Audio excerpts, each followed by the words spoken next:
Rookie mistake. Had my timing belt tensioner far too tight. So we went ahead and retimed, kind of retimed. We didn't take the belt off or anything, but I respan the engine and I retensioned the belt. What I learned that you want to do is you want to go off this spring's pressure.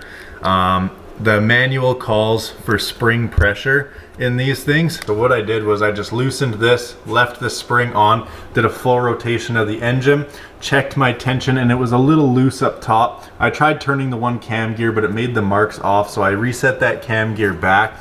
And after I did the spin of the engine with this loose, I then went with the pry bar and just very lightly, like ever so slightly, just pulled it up the slightest amount possible, retorqued it to 40 foot-pounds, and I'm a lot happier with this timing belt tension.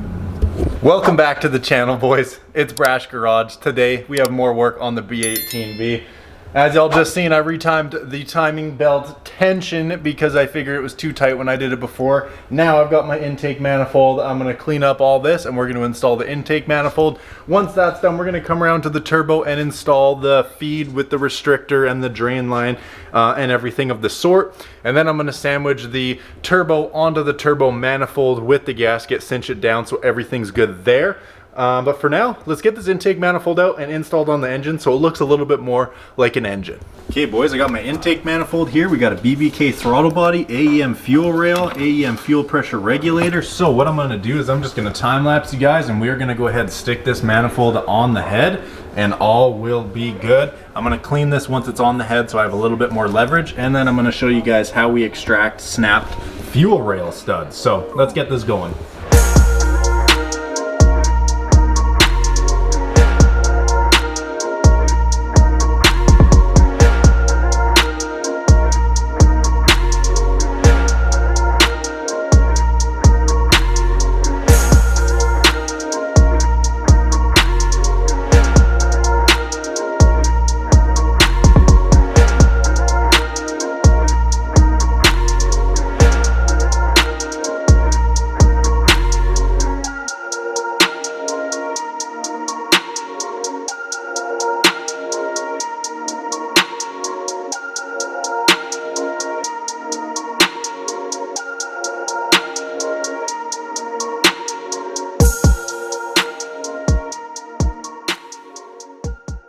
Alright fellas, and now that I've scraped the surface, wiped it down with brake clean, everything is solid, ready to go, as well as the block. We're going to slap the intake manifold gasket on, then I'm going to mate it with the intake manifold. We're going to bolt it down and start washing.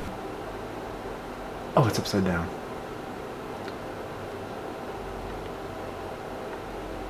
Wait, what? This is not the right intake manifold gasket.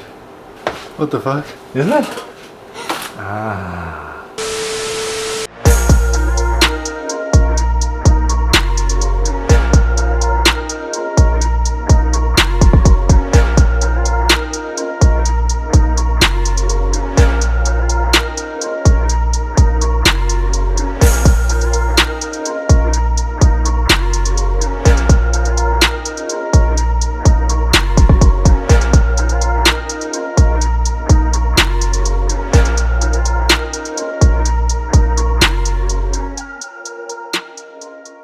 There we have it. Intake manifold is installed on the engine. Hot side turbo is on.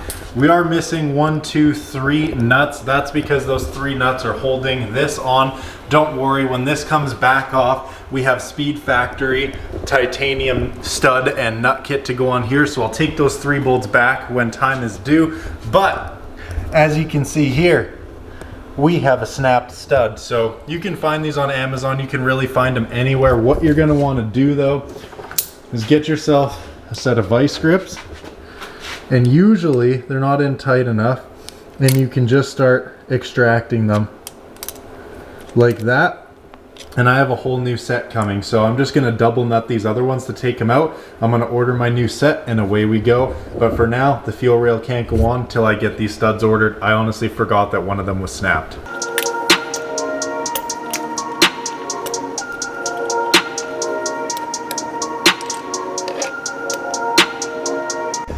And if you guys have never seen this done before, I mean, it's pretty simple. You just take the bottom nut, 180 it so the flange is up, not down, and then you mate them together, tighten them down, and then you come here from the back nut, and now you can extract studs just like that. Super easy, little life hack I learned a long time ago. It's much easier than trying to attack you with vice grips. Just double nut it, and then you can back off the stud just like that. I'm gonna go ahead, get these 2 last studs out, order the new stud kit, and then when those come in, we can finally be done with the intake manifold portion. And there you have it, fellas. Intake manifold is on, BBK throttle body right there. It is a little bit sticky. I'm gonna have to lube it up a little bit. We will soon put our AEM fuel pressure regulator and fuel rail on, but I need these studs. So far I've extracted them all, and we're not even gonna put in injectors because I got 1000cc Bosch EV14 injectors coming for this rig, E85 compatible. And you already know, I'm gonna run this thing on alcohol, I think. I might get a flex fuel sensor eventually and run this thing on alcohol. It'd make a lot more power and save the rods. So yeah, I'm probably gonna do E85. My fuel system is good for about 4-digit horsepower, which is all over double what we're gonna be making at the stock bottom end, but it's good for corn fuel, so alcohol might be introduced into this thing. But intake is done. We're gonna go ahead and clean it. I'm gonna leave that off video though, because you guys have seen me clean so much shit. We're just gonna make it look nice, and I'm gonna move over to installing the fittings for the turbo.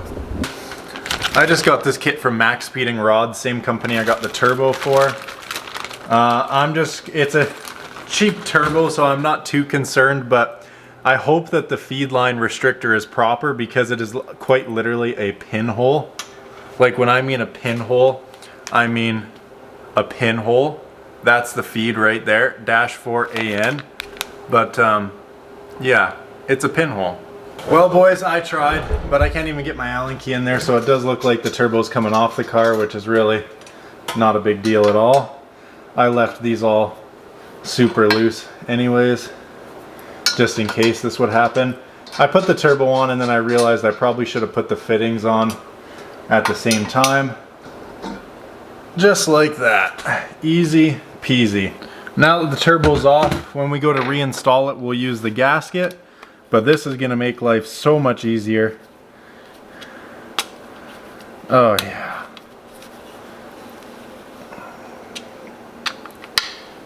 All right, cinched down, everything is good, except one thing I'm now noticing is that we aren't gonna be able to get our AN lines on with the turbo clocked like this. If you see there, that bolt protrudes too far to put a -10 fitting on it, so we're gonna have to clock the compressor wheel yet again.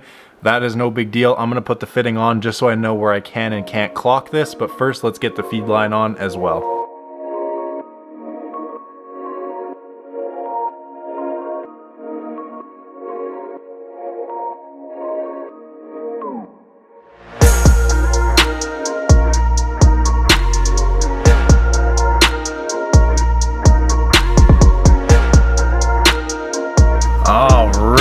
There we go. Feed and drain are now installed.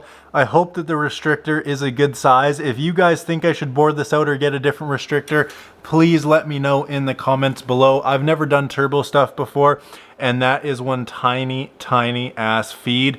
But I guess they're called restrictors, and I guess you need them. So let me know, does that look too small to you guys, or is that good to go? Now I'm gonna go ahead and loosen all the nuts on the compressor housing so we can move it out of the way for our fitting for the oil drain.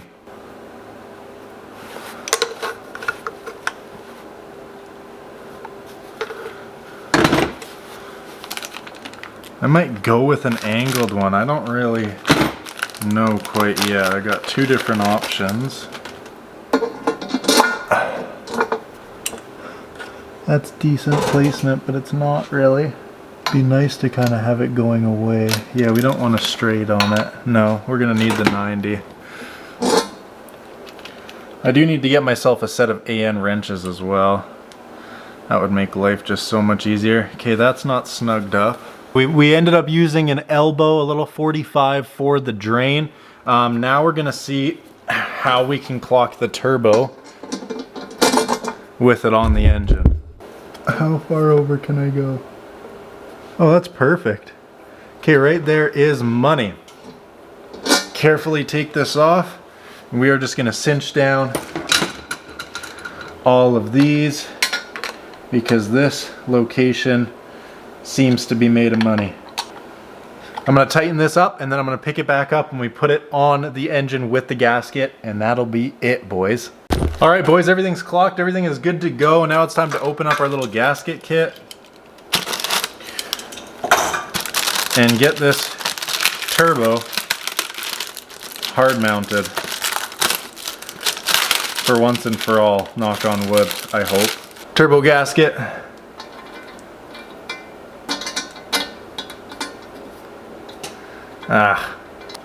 Maybe we'll go this way.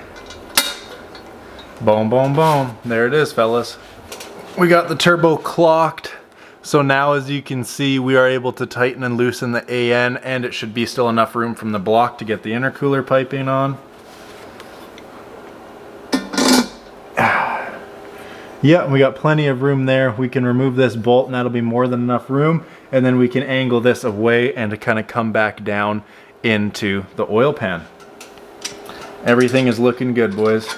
Just these nuts don't go down very far, which I find a little odd. There we go. Turbo is on with the feed line. Right now my feed line goes straight up. It's not a 90 and it won't be able to close the hood, so I need to order a 90-degree fitting for this. Oil drain is on. We just need to tighten this AN once we figure out the trajectory. Obviously it's going to be a little bit tricky because our intercooler piping is going to come straight down here. Well, I guess we could go out and then down, but we're going to have to figure all this out with the fabricator. Another issue I'm running into now that the gasket is on here, these studs aren't long enough. So I guess I'm going to need to get extended turbo studs for these, I guess, because like as you can see, it's not even coming out of the top there. It's kind of just ridiculous. Another thing I might even just do is simply just nut and bolt these things, but for now these studs aren't long enough. I might just get a huge bolt to go through here, a lock washer, Loctite, and a nut to go on the bottom. So at least if the nut wiggles itself loose, we still have an anchor holding it down so we don't lose our turbo and we can make it back to the shop. But as for right now, I'm really not liking these studs that are included with this kit. So I'm gonna take one of these out, take it to the hardware store and get a grade 8 zinc plated bolt that we can run down here with a lock nut and washer to go on the bottom of it. But until then, boys, intake manifold is on the car. Feed line fitting, drain line fitting, and the AN fitting coming off of it is also installed. Next week our intercooler kit should be in so we can start mocking that up, and hopefully soon my innovative billet engine mounts come in because those have been back ordered. I ordered them 2.5, almost 3 weeks ago now, and what do you know, they still haven't shipped. So next week is probably going to be intercooler fab and valve cover paint because it's finally getting warm, and I am going to go ahead and figure out this stud length situation for this turbo. But I mean, just look how good it's looking. Fittings coming off of it, everything is slowly coming together. We got the intake manifold on the other side. I also need to order fuel rail studs for that so we can get the rail and the injectors on. I'll get the injectors ordered so they're on their way, and this engine is about ready, man. We got to put the alternator back on it, figure out a couple things with the wiring harness, and as soon as the engine mounts come in, this thing's ready to chuck in the car, fire it up NA with just a Hondata base map for P74 or whatever this ECU is. We're just going to reuse the ECU we used with the B16, and all should be well. This thing will be making boost down the street in no time, boys. Give me a couple more months. Like, comment, subscribe, turn those notifications on so you don't miss another turbo build update. And until next weekend, boys, I'll catch you guys later. Peace out.